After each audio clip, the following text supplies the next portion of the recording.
Kyle Shanahan and John Lynch just gave us the state of the franchise yesterday. What can we take away from what they said? What do we believe? And what is a bunch of hot air? We'll break it all down on today's Gold Standard podcast, brought to you by BetUS Sportsbook and Casino.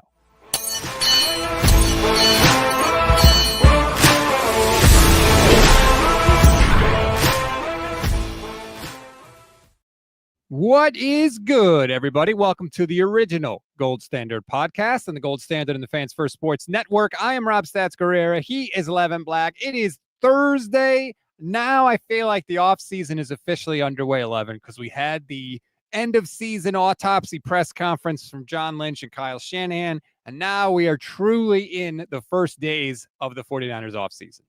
What are you talking about? There's playoff games this weekend. Oh, yeah. Sorry. Yeah. Off season has started. Some moves have already been made, essentially, and they've given us clues on some moves that will and some moves that won't be made. Yes, there's a lot to break down, a lot to react to. I was live with Steph Sanchez during the press conference yesterday, but because the Niners didn't stream it, like we were just going on Twitter and reacting to Twitter about things that were said. Now I've had the chance to listen to the whole press conference, to watch the whole press conference. I've got video clips for you that we're going to play to get your reaction, plus a very special announcement for our specific show, the future of our show. That'll come at the end of the broadcast, so make sure you want to stick around. You're such a tease. It's that. That's right. These things don't happen by accident. I'll say that. Let's just start with the thing that they started the press conference with yesterday, and that was, of course, the dismissal of Nick Sorensen as defensive coordinator. I thought a couple of Kyle's answers were very telling. Here's Shanahan explaining why he decided to make the move. It is for me to come to this conclusion, but I feel there's some options out there that can end up being a better option in the situation that we're in for our team. And when really it comes down to that, the position I'm in, regardless of anything else, that's always the stuff I got to go with. So it was a real tough decision for me, and I'm still hoping that we can keep Nick here. But I do feel there's some other avenues that in the long run will be better for the 49ers.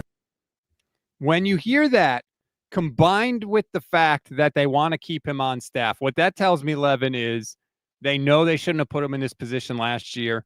They didn't have a lot to choose from because all the good coaches already had jobs by the time the Super Bowl ended. And so they want to keep him on staff, but now they just have so many other better options available that they're taking those options. Yeah, there's a couple things. One, you could see that and take it as they've talked to Saleh, they're friends. He knows Saleh is interested in coming back, and they're making the move because they know Saleh's coming. Or you could take it as Sorensen just wasn't good enough, and amongst the plethora of defensive head coaches that were just fired, we're confident we're a really attractive landing spot because we have all pro defensive talent and a Super Bowl caliber team. We will get one of them. We'll get to the Saleh part of it in a second because I do want to discuss that. But when Kyle was asked whether he'd be willing to change the scheme, I think his answer actually told you a lot about their issues with Nick Sorensen. Listen to Kyle's answer when someone asked, are you going to get another quote unquote 49ers guy to run the system, so to speak, or would you change the system? Here's Kyle. The scheme that we've had here, I think it's one of the hardest things to go to when you got the right guys in the right spots. But I do think people adjust to schemes, and I think you have to adjust too, depending on your personnel. And I think that was a tougher thing for us this year. Just going into the season, it was a little bit harder than past seasons. And some of the injuries we had, I think, made it really tough for Nick. And I thought he got better trying to adjust and do different things. But I do think that's something that definitely, I'm not saying you got to change schemes, but you have to have the ability, the history, and the knowledge of how to change some stuff up when you're in some certain situations. And I think that we do need that more going forward. Okay. So what he's telling you is Sorensen couldn't adjust. He didn't have the knowledge. He didn't have the history. He didn't have the ability to do it. And they knew it. Yeah, it's saying Sorensen knows one scheme, the one that we run here. But like all things, and he did mention on offense that they have to do it too, there are times when you have to go off of your normal scheme. You have to say, oh, we've been running cover 2. We're going to have to go to like a cover 1, or we're going to have to go to run heavy sets and really come down and try to stop the run and play a different type of defense than you would normally ever play, different than what you prep for and stuff like that. And Sorensen basically didn't have the history, as he put it, or another way of saying it, didn't have the depth of knowledge of other schemes to be able to say, all right, let's pivot and start running this type of scheme because they know ours and it's not working. The other thing I thought of is this, because I do think it's a real thing. Like, hey, you're trying to get a new coordinator. Well, all the other coaches have jobs because all the hiring cycle is basically over at that point. Yeah. And there was nothing really to choose from. They tried to go after Spags. They tried to go after Belichick. They tried to go after Ulbrich. It didn't work out. But none of that was a surprise, Levin. They knew if they fired Steve Wilks that this was what they were going to have to choose from. And they fired him anyway. And that tells me that there must have been big problems behind the scenes because they knew they weren't going to have head coaches to choose from. And they knew they were a good defense that year. They were third in the league in points allowed? And they fired him anyway. So I don't know what was happening behind the scenes, but it must have been bad because they said, we don't care that we're top 5 in points allowed. We don't care that we just got to the Super Bowl. We have to get rid of you so bad. We don't even care if we don't have anybody to choose from to replace you. You got to go. That's pretty damning. Well, part of that is hindsight. Part of that last part is we don't care if we don't have anybody to choose from. At the time of the firing, they could have thought they could convince Ulbrich or somebody else to come over. And then it didn't work out, so then they got stuck. But I think it's pretty clear that Wilks not only didn't do a good job of meshing his secondary coverages to what the Niners wanted to run up front, but he also did not see things the same way as defensive leaders like Nick Bosa and Fred Warner, who both spoke out about him at different times. And when that's the case, when you have the leaders on either side of the ball openly speaking poorly of the person that's their boss, I mean, it's like any other job. If you got a bunch of people speaking openly against a supervisor, a good management, doesn't often happen, but a good management above that would go, well, hold on, let's look at the supervisor. If there's multiple people over here who are good employees that are questioning the leadership of that supervisor, it'd be no different than, say, if Brock and Christian McCaffrey both criticized Kyle Shanahan. That's the point where Jed and, if John Lynch has the power, have to look and go, well, hold on here. We need to look at Kyle a little bit more because we have the leaders questioning him. It's just surprising to me that they thought hey, maybe if we had a whole another offseason with Wilks to work with him, maybe we could get him to marry up. They were just no, they were done. They were done. And maybe they thought, hey, Spagnuolo is so good, it's worth taking the risk if we don't get him because he would be such a home run hire for us. It just seems like they were hell-bent on getting rid of Steve Wilks. Should be a cautionary tale for those people that want to get rid of Kyle Shanahan, right?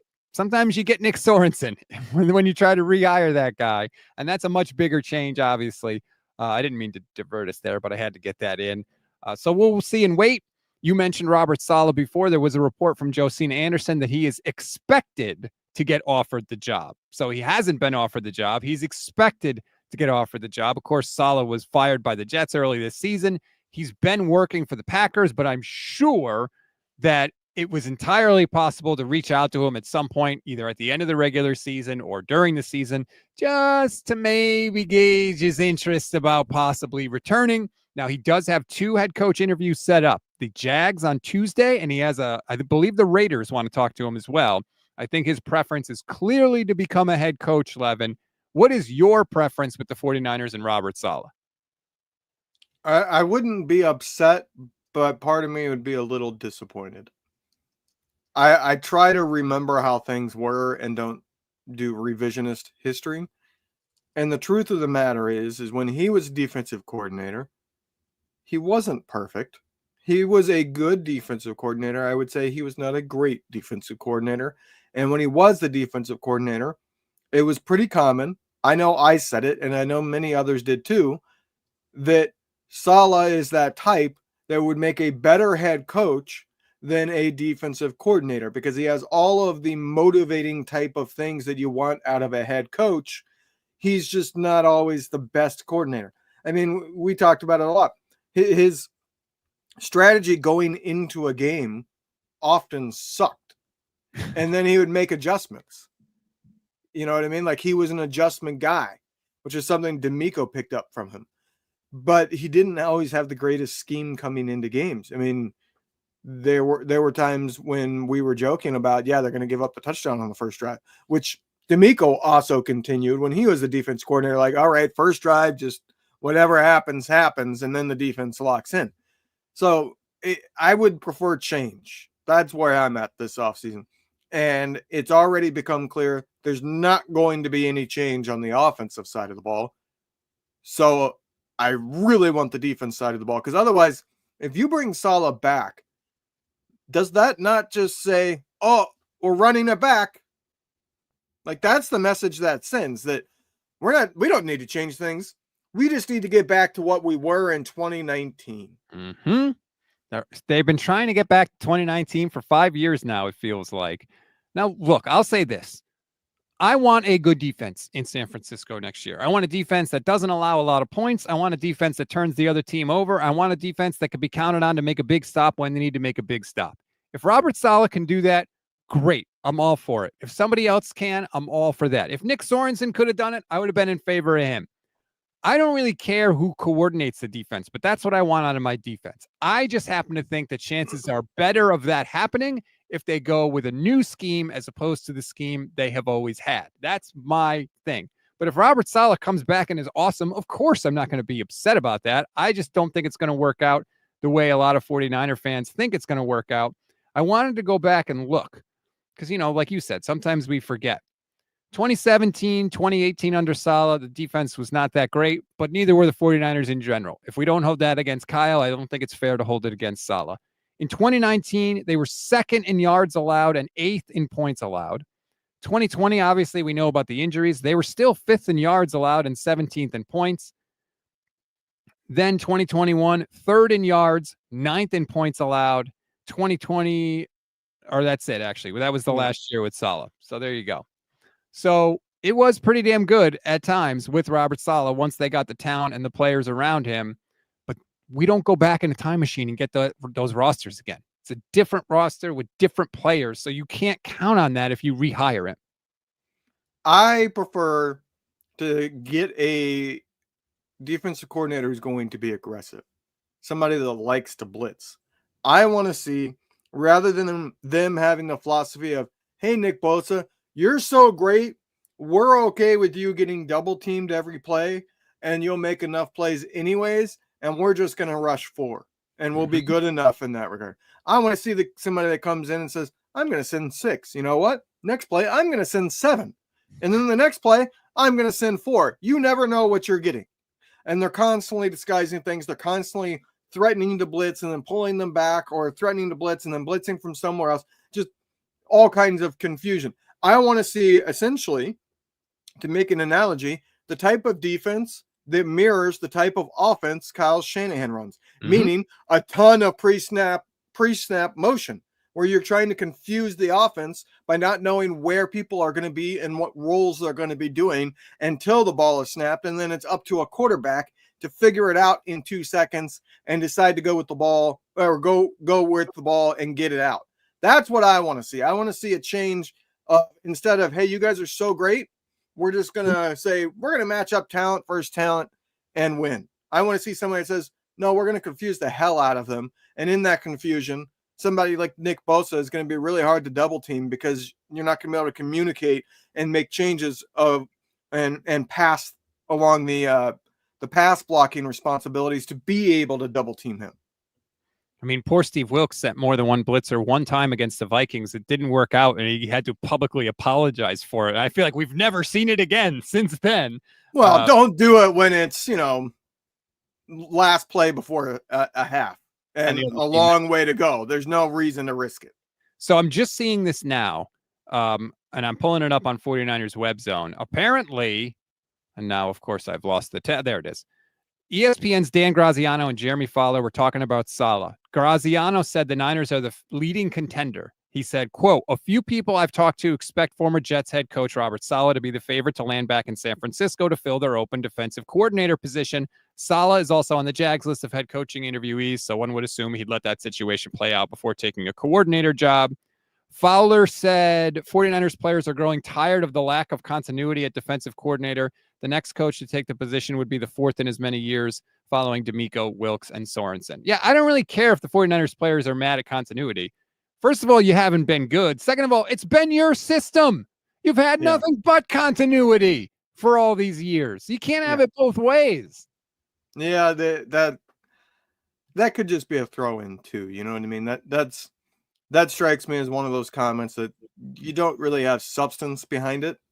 You know what I mean? Like you didn't have a player tell you that. It seems like a safe assumption that when you have four coordinators in 4 years, players are sick of the lack of continuity. As you said, they've literally been running the same scheme because every single one of the hires has been, you can be the defensive coordinator if you run this. Right. You're complaining about lack of continuity. They kept all the position coaches. That's the definition of continuity. Chris Kasarik was there. He had to stay there. Like, what are we talking about? I don't really give a crap. The veteran, you haven't got it done anyway. You haven't been good enough to make those kind of demands for me to care about if I'm Kyle Shanahan. You're 6-11. You guys got dog walked in the fourth quarter. So forget that. So we'll see about the Robert Saleh thing. We know they wanted Jeff Ulbrich also. Go ahead. You had your point. Yeah, I did want to say one thing that struck me in the press conference when they were talking about the defensive coordinator and the opening and stuff. He said he would like to give Staley, like in-house, an opportunity. Mm-hmm.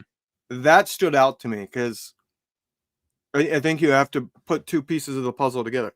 All right, Sorensen wasn't good enough to where you're moving off of him. Staley has been here, and you want to give him at least an interview for the position. Wouldn't that mean that he should have been the defensive coordinator by midseason? Like, if he's good enough to interview for the job that you said the guy that had it isn't good enough, and he was here, why wasn't he the defensive coordinator at the end of the year? Well, and also you just interviewed him last year, and then he's been with you all year. Yeah. What do you need to talk to him again for? I mean, you know my whole thought on that. I thought they wanted to hire Brandon Staley last year. I thought they were just scared of the backlash, so they hired Sorensen and they had Staley as the babysitter. We'll see how serious that consideration goes. I think that is the fallback. If they strike out like last year, it's Staley. Yeah, could be. I don't see anybody else. He's not on anybody else's list, that's for sure. One last Robert Saleh point I want to make, because this is something that you talked about. You've brought up in the past. We've talked about it. The idea of Shanahan losing a lot of his dependable assistants, a lot of the people that could challenge him. Well, one thing we know about Robert Saleh is he went at Kyle. Like they had creative tension. It was good for everybody, but like they weren't afraid to butt heads when they disagreed on something. I do like that idea of getting someone that could do that back in the building, because I do think that is good for everybody. Yeah. I would think Gus Bradley would also be somebody. He's one that's rumored out there that I think he has enough experience and enough strong history of being a good coach to be able to tell Kyle Shanahan, hey, shut up and I'll coach the defense. You know what I mean? That kind of attitude. Somebody that's going to stand up and say, you hired me to be the defensive coordinator. Let me be the defensive coordinator and you go deal with the offense. Not that they say that all the time and that they don't, value Kyle Shanahan's input, but it's inevitable through the course of the season that you're going to have a disagreement. And you need somebody that I think not only has the gumption to do that, but also has the history to back it up. You know what I mean? Like if Nick Sorensen had done that, I think you would respect it, but it would also fall on deaf ears to the players. Like, who the heck are you to tell Kyle that? You know what I mean?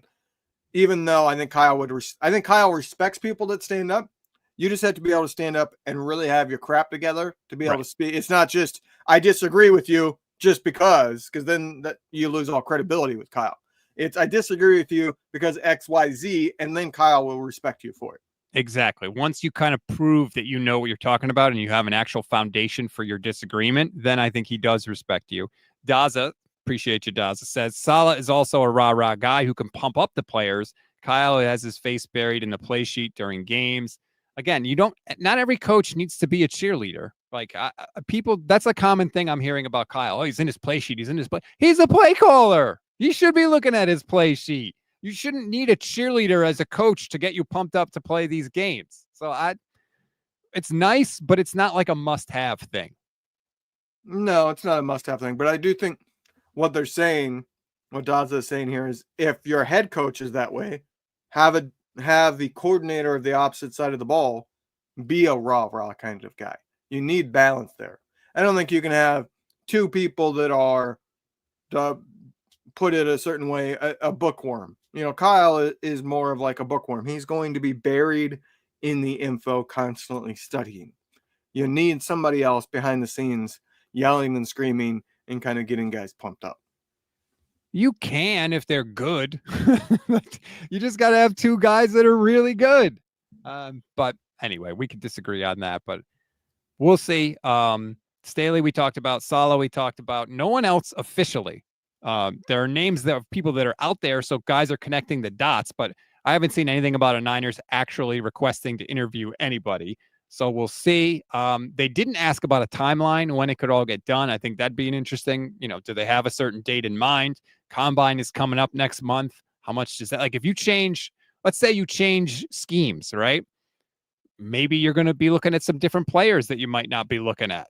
Do you want to have that guy in place by the combine so that you can, when you start to get a good look at these guys, maybe, Kyle doesn't really go to the combine, but if you are changing schemes, maybe you send your new defensive coordinator to the combine. I don't know. I'm not saying it's a hard and fast deadline. I'm just wondering what kind of a time frame we could be looking at. There's also, they let go of Javon Hargrave, but then said that they would like to bring him back and that they've had talks, or, I can't remember exactly how they put it. Basically, they said that there is some mutual interest, at least to a degree, of Javon coming back, and that they do value him and think he's a good player. If I'm a defensive coordinator, I want to decide whether or not he fits for me, because he is a pass rush only defensive tackle. Not only that, he's coming off of, in my opinion, one of the worst injuries to have as a defensive lineman, because being a pass rusher is all about hand play. And it's a little bit more so for the offensive lineman, but your hand play, we thought Staley told us about that a lot, talking about Nick Bosa as a rookie and going against him, like the hand play. And McGlinchey, he talked about how McGlinchey, that was kind of what he struggled with, and that he wasn't advanced enough in knowing how to counter people's hands, because whoever wins and gets their hands on the other person wins in the trenches. That's what the trenches are all about. Who gets the leverage, and that's about who gets their hands on each other in a better spot. So to me, having the arm injury that he had, I unless it's dirt cheap, I'm not interested. I'm not interested. Goodbye. We're all set. Look, the fact that they restructured his deal in the middle of the season just to be able to cut him with the post June 1st designation, he's not coming back. He's not coming back. And we're all going to be okay with that. I think we'll all survive nicely. Next up, coaching staff thing to talk about. Clay Kubiak, congratulations. You're now the new offensive coordinator. Kyle went out of his way to explain that he's been doing offensive coordinator stuff for the past 2 years. He just didn't have the title.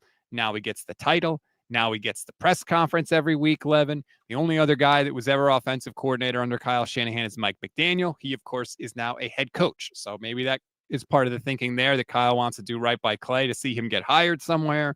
I don't think this really changes much. Kyle said he's still calling plays. I think that some people, they wanted to see Shanahan have an offensive coordinator. Well, great. Now he's got one. I don't think it changes anything. No, it changes absolutely nothing. It's, I think, apparent to me that Kyle wants yes men on his offensive staff. He doesn't like to be challenged when it comes to the offense. You see that in the press conferences. He does not like to be questioned at all. That's the thing that I'm most disappointed about coming out of the press conference. Not so much that Kubiak is becoming the offensive coordinator, but it was that combined with the comments of him singing the praises of the other assistants, actually naming Forrester and one of the other offensive assistant coaches, tells me they're not changing anything on the offensive side of the ball. No. And to be honest, I don't really think that they do. I really don't. Like, I think the offense will be just fine if they don't have the massive injuries. I don't think I was never one that said like, oh my God, this offense is stale. I don't think so. I think it's going to be They got to figure out what was happening in the second half, because they were scoring in the first half and then not doing shit in the second half. Brock was throwing it to the other team. That's what was happening in the second half. That's not exactly what happened. He had what? 10 interceptions. It's not like he had something like a 17 interception season or anything like that. He had 9, I think, interceptions in the second half this year. You can't have that, man. Not when your defense is getting. See, that was the thing. It was that their issues snowballed and they worked together to make things worse. The defense couldn't stop anybody in the second half. So if the offense didn't score like all the time, they were going to lose. And so those Brock picks became much more important. I mean, their second half numbers on defense, and especially the fourth quarter, are horrendous. Their second half fall off offensively in the second half was also really, really bad. Not quite to the degree of the defense, but it wasn't just, the defense was, leaving them out there to dry. The offense did not move the ball nearly as efficiently in the second half. They got to figure out why. I think it's not just Brock throwing an interception every other game. I think it's Brock throwing picks. I think it's Brock fumbling. I think it's penalties. There you go. If you're watching the stream, you can see the scoring differentials. They were outscored by 18 points in the third quarter and 56 points in the fourth quarter of games. I don't need to remind you, but we just did. It was ugly for the 49ers in the second half. God help us. Please, that has to be better next year. But again, I don't think the Clay Kubiak's here. Job done. Right. It's nothing changes on offense. And it's basically, if you want a better offense, then or if you're expecting a better offense, it's because you expect Brock to rebound.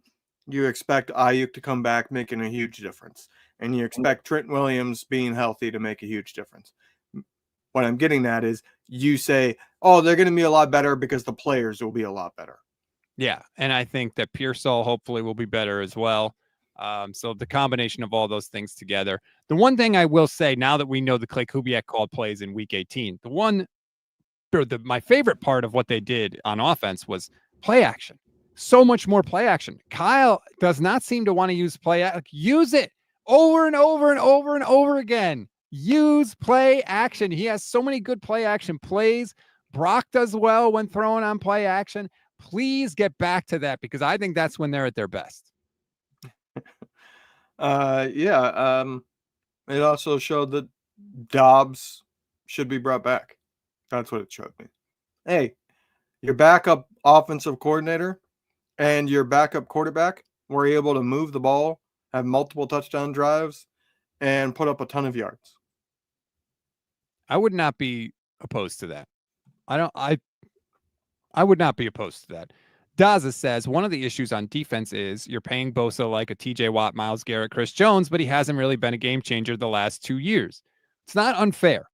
He was hurt last year. He still was good, but you're paying him to be elite, and he hasn't been elite. That's a fair criticism of Nick Bosa, and I think that Nick Bosa would tell you that, and I think he has said it in the past. Daza is not wrong. How does it feel, Daza? You see that? You see? He never gives you your due. No, I've been harping on that probably more than anybody. Bosa has not lived up to his contract. He hasn't been a bad player, but he has not been a person that's anywhere close to even all pro, in my opinion. And you said something when Nick got hurt, and I thought it was smart then. And now that we're a couple years removed from the injury, I just wonder, you talked about how, in terms of just raw, pure speed, Bosa doesn't just burst off the line and get to the quarterback right away. Usually what happens is he breaks down the offensive lineman's technique, he gets free, and then he puts pressure on the quarterback. And if he loses just a little bit of speed, because he wasn't like a pure speed demon to begin with, he wouldn't be able to get there and close the deal. And that's what I felt like we saw a lot this year, 11. And maybe that was because of the injuries he was battling. but it always seemed like he was a tick late. He would always get there right after the quarterback released the ball, or just a half second away from getting the sack. And I think like that's what he needs to make up this offseason somehow. I don't think he can. I mean, you saw his brother. His brother is still a really good player who isn't a great player because he lost a step. And they didn't have it to begin with. The best way to put it is Nick Bosa is not a pass rusher who wins the matchup off the line of scrimmage. Mm-hmm. There is not a single time that he won at the snap. He won because of his get off. Now, he does have a decent get off, but he does not have a speed rush. What he excels at is he might be the most advanced technique person maybe that's ever played. Like that is what you get from having generations of people teaching you from birth. Right. That is one of the advantages of being a I'm trying to think of the right word, being somebody whose family brought you up multiple generations, having all of that experience from birth being taught to you.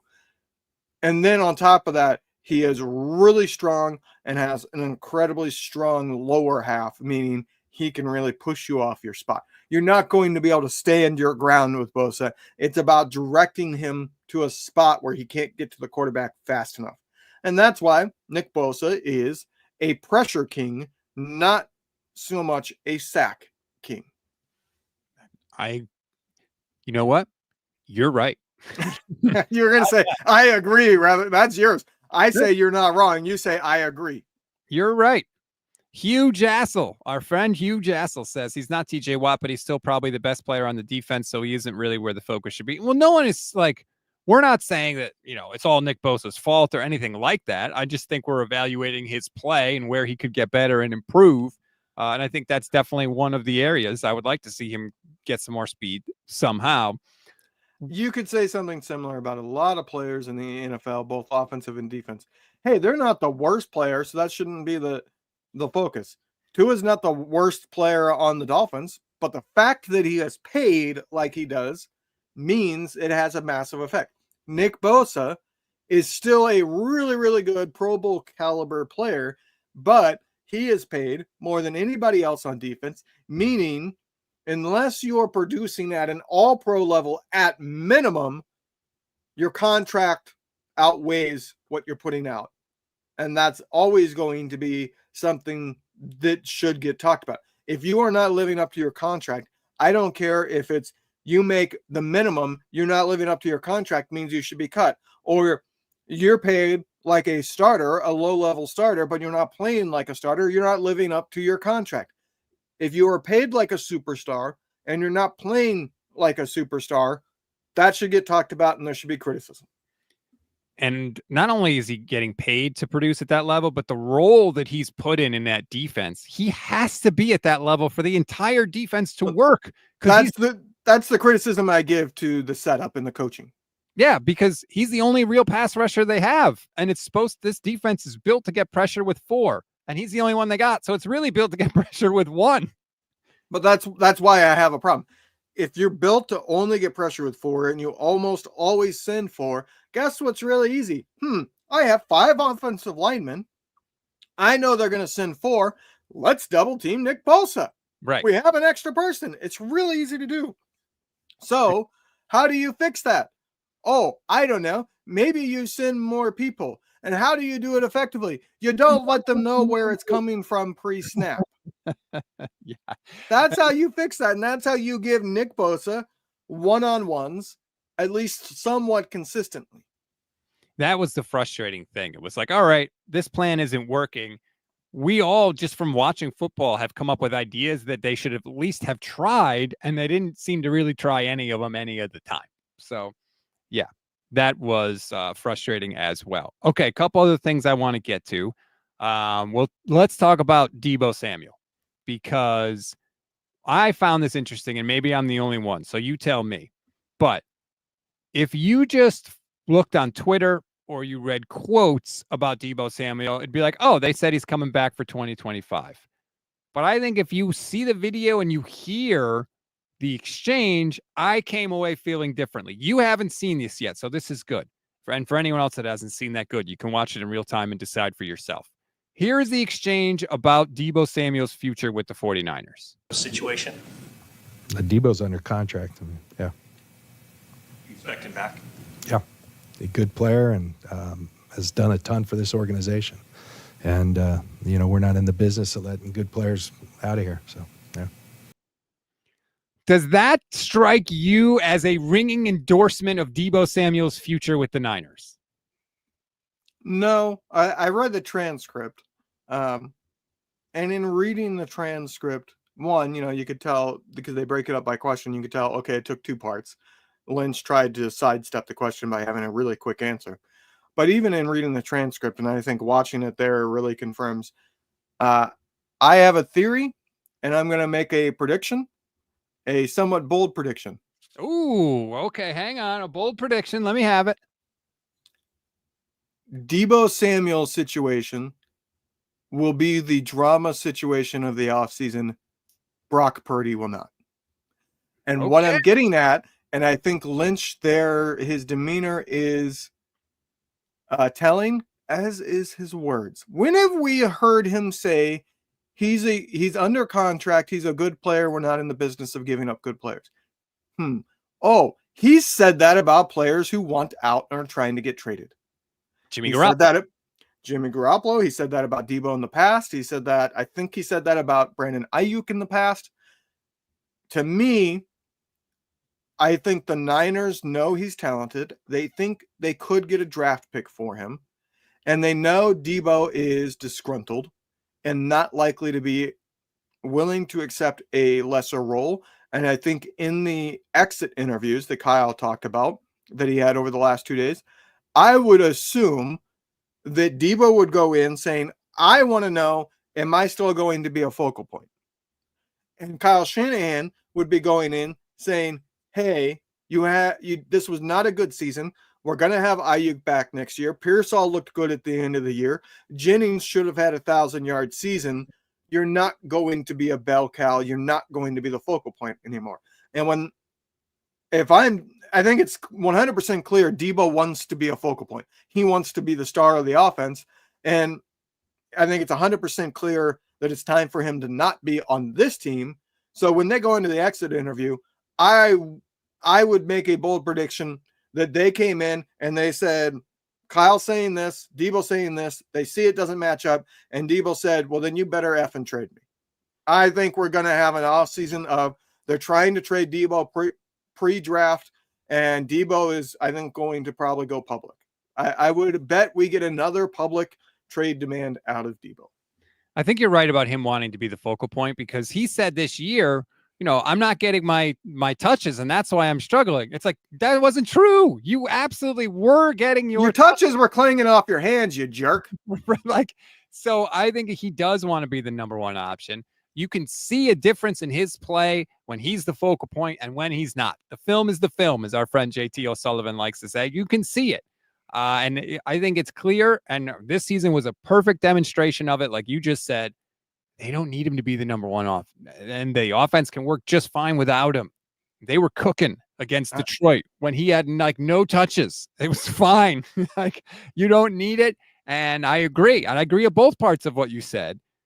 He might have some drama, and I don't think Brock's going to have any drama whatsoever. None. Even if contract negotiations are taking a long time, I don't think Brock will talk publicly about it at all at any point unless we hit training camp. I think at training camp, that's when you might see Brock start to get vocal, but you're not going to hear anything all offseason. But I will say this. If it is true Deebo wants out, what team might make him a focal point that loves short screen passes to wide receivers and currently has their number one wide receiver saying, I'm not going to be back? That would be the Miami Dolphins and Mike McDaniel. Yeah, I would say if there were odds on where Deebo plays next year, I would put Miami with better odds than the 49ers. I think Miami. Not that I think he definitely goes there, just that I don't think there's very good odds for the 49ers. I think Miami would have maybe more interest than some other teams because Mike McDaniel would know, hey, I know what this guy can be and what he can do, and I probably know better than Kyle. Maybe he thinks, I don't know, but maybe I know better than Kyle how to use him.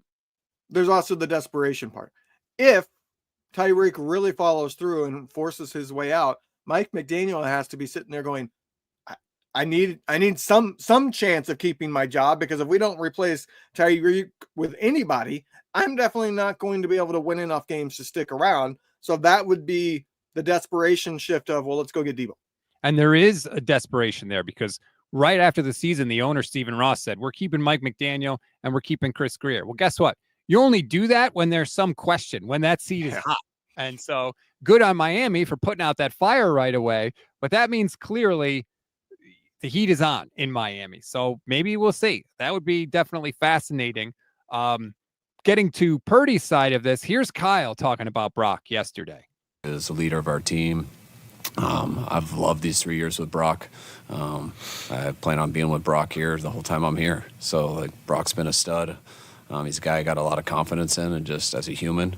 But it starts with what he's done on the field these last 2.5 years, and we're capable of winning a Super Bowl with him. We just almost did, and I know he's capable of getting the Niners Super Bowl in the future. The latest sign that it's not a question of if they'll sign Brock Purdy, it's a question of when. John Lynch said, we know we've got our guy. So I'll ask you, Levin, when does this contract get done? I would bet it gets done right before free agency. Right when that new league year is about to hit, boom, the Niners steal the headlines with a Brock contract. I'm trying to see really quick what actual day the new league year starts. Sometime early March. But there's a reason for that too. Not only do teams like to steal the headlines, and if Brock signs a big contract immediately, like right before the tampering window opens, guess what team gets all the headlines right at the start? But it's also because the Niners can't decide what the heck they're doing in free agency until Brock's contract is done. There's too big of an variance there. Does he have a $30 million cap hit? Does he demand to have a $60 million cap hit? The Niners can't decide to do anything with the roster in free agency until Brock's contract is done. I completely agree. By the way, the new league year starts March 12th, 2025 at 1 p.m. Pacific time. But that's tampering windows before that, though. Yes. I said new league year. I know. I'm just saying, like, I'm saying it comes out right before tampering window, because that's when free agency really happens. Like, if you're waiting till the new league year to start talking to free agents because you had to finish Brock's contract, it's too late. March 10th, I believe, is the beginning of the quote unquote legal tampering, which of course just means the illegal tampering happens before then. But yes, Brock's contract, you need to know what's up. The structure of that deal will be critically important, and he is the piece of the Rubik's Cube that you have to know before you could slide all the other pieces into position. I think they get it done even before that, to be honest with you. I wouldn't be shocked if it was done by the end of February. They signed Jimmy Garoppolo in February. There's no reason why they can't do it with Brock. Again, this is not hard. You see where the top of the quarterback market is. You see where, like, the bottom 10 of the quarterback market is. You put him in the middle. It's really not that difficult, and Brock seems motivated to get a deal done. Hopefully they do, and they don't run this thing out and just create a whole mess. Don't underestimate the real life factor in things like this. This is different than a former first round pick getting their second contract. A former first round pick had enough money in their rookie deal to set up their life and buy their house and figure out where they're going to be. Brock is newly married. He has not gotten enough money to probably be living exactly where he wants to live for the rest of his life. You know what I mean? He doesn't have that, this is where I'm going to live out my playing career type of house, I would imagine. Unless Toyota paid him a crazy amount of money. I don't think they did, because if you're paying a crazy amount of money, Brock's not the one that's going to cost you a lot, because Brock hadn't had those things. You know what I mean? If you're wanting to pay a crazy amount of money, it's Patrick Mahomes you have to go get. So I don't think he's had enough money to set up his life. But there have been players in the past, not just Niners. There's been plenty of players in the past that have talked about signing their first big contract late in the offseason screwed up that season for them, because they had to be house hunting during the season, and it distracted them. So don't underestimate Brock conceding some and saying, all right, F it, let's get it done. Thank you. Let's get it done so that I can go house hunting in March and April and June, so that I'm not trying to do that during the season. And I think the real life also part of it is, hey, this guy's been making $1 million a year. You put a contract on the table where he's got, tens of millions and possibly $100 million fully guaranteed. All he's got to do is write his name on that friggin' line. It's a little different. It becomes much, much, much more real at that point. And I do think that's a factor as well. So the clock's ticking. Brock could sign a new deal right now before the end of this show. He's eligible. They don't have to wait for the playoffs to be over. They don't have to wait for anything. So look, obviously they've got other stuff to do with coordinators, and I get all of that, but I'm just saying, they have plenty of time to get this done before it becomes a problem, and hopefully they do. The Unfaithful Perspective. Appreciate you, Unfaithful Perspective. You've been in a bunch of streams. Always appreciate the support. Says, all right, we all heard it. Now, if Purdy doesn't turn out to be a stud, and if they don't win or ever reach the Super Bowl again in the next 2 to 3 years, then it's done, right? Kyle Shanahan era is over. He's tying his fate to Brock Purdy. He absolutely did. He said it. It's clear as day. I want Brock to be here. I expect Brock to be here as long as I'm here. You don't get much clearer than that. Yeah, that could mean 2 to 3 years, or that could mean 15 years.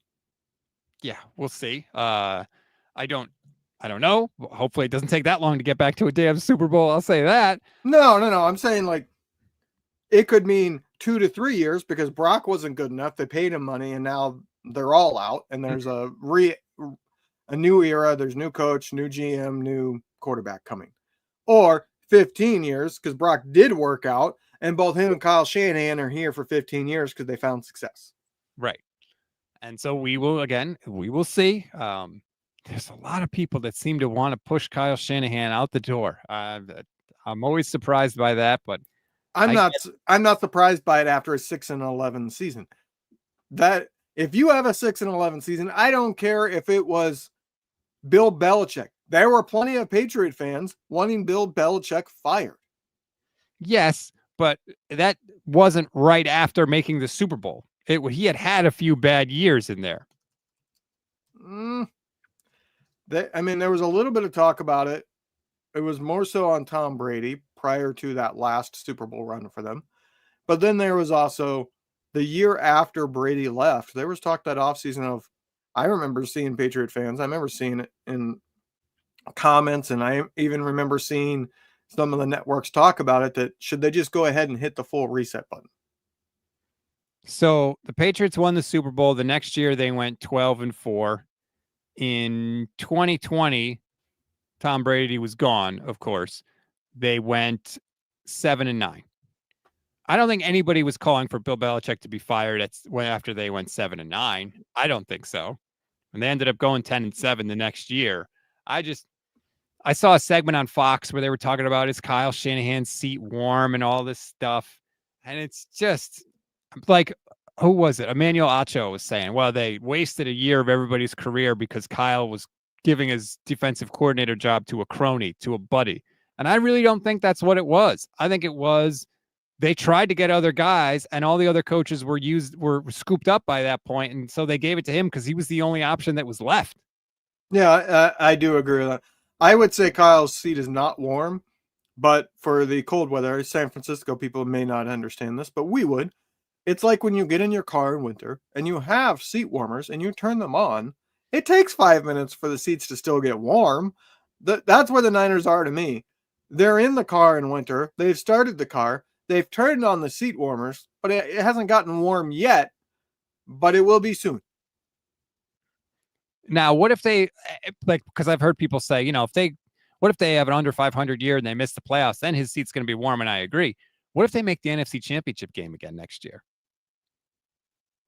And it won't be warm. I don't think it would be, but people will be saying, see, come on, how many years are we going to do this? Right. The situation is everybody's on edge, ready and willing to start calling for his job if the season starts out poorly.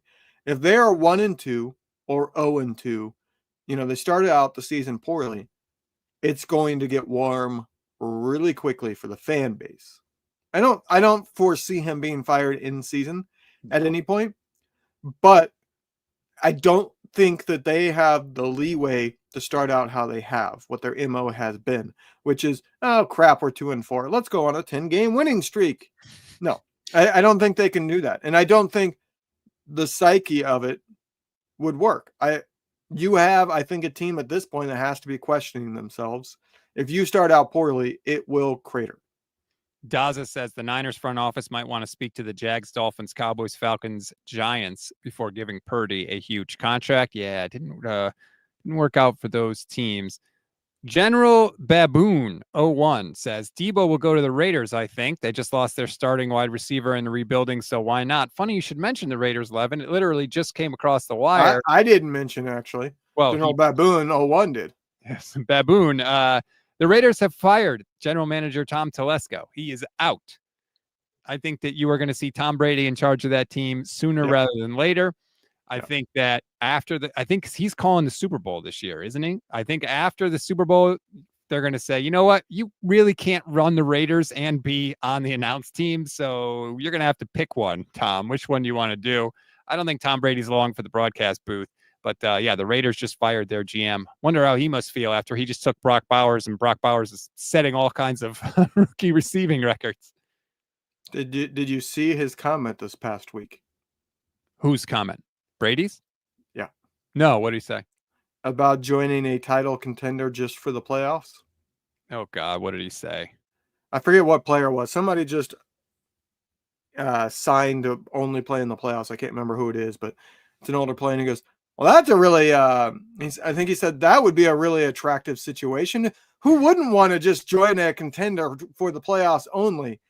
Like he was hinting at, boy, I would have been open to that idea. I don't think it happens, but I would not be shocked with their quarterback situation if he says, I'm going to play. Oh, God. Gray Fox 198 says the Niners defensive coordinator job is the most attractive position right now. Candidates should be lining up to get an interview. Also, I hope they don't wait for Saleh. He's looking to be a head coach.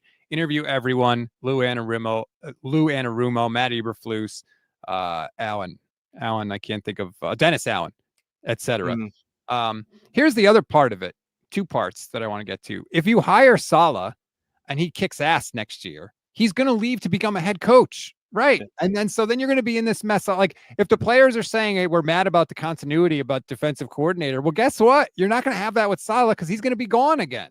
So look, I think that there is some chance that Saleh gets something like the Jags job. I could see him winning over that interview and getting that job. I think that would be a mistake on his part because Balky's the GM there, so you're set to fail. And once you fail twice as a head coach, it's pretty rare you get a third try. But Saleh 100%, I think, has some people in the NFL thinking he got a raw deal. It wasn't his fault. It was Woody Johnson's fault and Aaron Rodgers' fault. So I think that if he goes and he finds success in year one, even if it's only mild success, just success, I think it's more likely than not that he's a one and done. And I don't love that either because, it's hard to keep finding good coaches. But that's a definite possibility with Robert Saleh, and you have to consider that when you're trying to make your plans. The other part of this comment that I thought is interesting, because I talked about this when the news officially broke about Sorensen. How attractive is this job, Levin? Because here's how I see it. It is a job with super high expectations because there's a lot of talent on this defense. You're going to immediately be compared to DeMeco Ryans. You are going to be compared with Steve Wilks, who, for whatever flaws he had, they had a really good defense when he was there. Kyle Shanahan's going to get all the credit because if the Niners are successful, it's all about the offense and Kyle and the points and yay.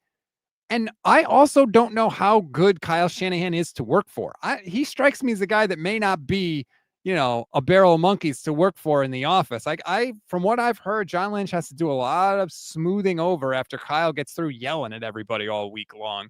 How attractive is this job if you're a defensive coordinator candidate who has options? Depends on how confident that person is. That's what I would say. I do think working for Kyle Shanahan takes a certain level of inner confidence and a certain level of Thick skin. fire and brimstone. You got to be willing to yell back, I think. And I think that's part of what didn't work out with Wilks is not that type. Wilks strikes me as somebody that likes to, there's a certain level of mutual respect. And he strikes me as somebody that thinks there's no reason for anybody to ever yell. You know what I mean? You can have a disagreement. He's a very quiet type of guy. So I think you need somebody that isn't necessarily a loudmouth, but is willing to get loud when it's time. Because you need somebody that's going to push back against Kyle, because otherwise it will be kind of like a boss bullying type of situation.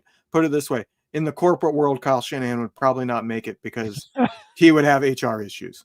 That's the type of head coach he strikes me as, and I think that's somewhat common in the NFL and in sports in general. But I think if you have confidence in your ability and that you know, hey, I'm really good at this, the Niners are the top. If you're, well, look, I've had some trouble. I need to redo my image, prove myself. Mm-hmm. I don't know that the Niners would be at the top. I think they would still be attractive, but they wouldn't be at the top. Because what you have, I mean, you talked about how Kyle gets all the credit. And I reacted to that because that's what's in the media. But the simple fact is his first two defensive coordinators got head coaching jobs. So it's not really true in the NFL circles. And that's all coaches care about. They don't care what the media thinks. They care about what other owners think. Because it doesn't matter who it is that's the defensive coordinator. They're hoping to be a head coach in the future. But simply, that's all. Anybody that's an offensive coordinator or a defensive coordinator hopes to be a head coach in the future. I would say there are very, very few coaches in the NFL at any position that don't hope to be a head coach. Bobby Turner would be a good example. He is content to be what he is and does not want to be more, which is fine by me. But what you have in the Niners is all pro talent. You're going to likely be in the playoffs, getting the chance to showcase yourself. You're going to have games that are in prime time. And you're going to have a unique, I would say, level of help from the head coach. Kyle Shanahan is unique in his defensive knowledge as an offensive head coach. So I think it is attractive from that standpoint that if you are confident you know what you're doing and you want to be a head coach, again, the Niners are at the top because you could go there and in a single year potentially be a head coach candidate again. And I think we'll find the answer to that question with how many people are willing to interview with Kyle and the 49ers. Before we go, let's just take a quick peek at our old coach, Jim Harbaugh, who's a 3.5-point favorite on the road against the Houston Texans. Just want to point out, if you'd like to bet on this game and you do it with BetUS, you can receive 150% on your first deposit and 125% on your second and third deposit up to $2,000 with code YouTube150. Levin, who you got? I think the Chargers do win this one. Houston has not looked good. Houston, for the last month and a half, has looked like a team that kind of ran out of gas. I am going to go with Jim Harbaugh as well. I don't know how far into the playoffs they're going to go, but I will take Jim Harbaugh. I will take the Chargers, and I will give the points. That's going to do it for this edition of the show. Please rate, review, and follow the Gold Standard Podcast Network wherever you get your audio podcast. Like and subscribe to the YouTube channel as well. Click the bell so you know when we're live, which is every single weekday and after all 49ers breaking news. I am flying to Texas tomorrow, 11, to meet with Michelle and Kate, and we're going to go celebrate my birthday. I'm very excited. So you chose to spend your birthday with Michelle and Kate instead of your own family? No, my wife's coming with me. Oh, are they? Not the kids. Never mind. That joke. That joke did not land then. I wish you good luck in Texas. It's going to be cold. We'll see what happens. But thank you for joining me. Thank you again to BetUS for sponsoring this video. Once again, if you want to sign up for BetUS, use promo code YouTube150. Have a good weekend, everybody. Enjoy the rest of your Thursday. We'll talk tomorrow.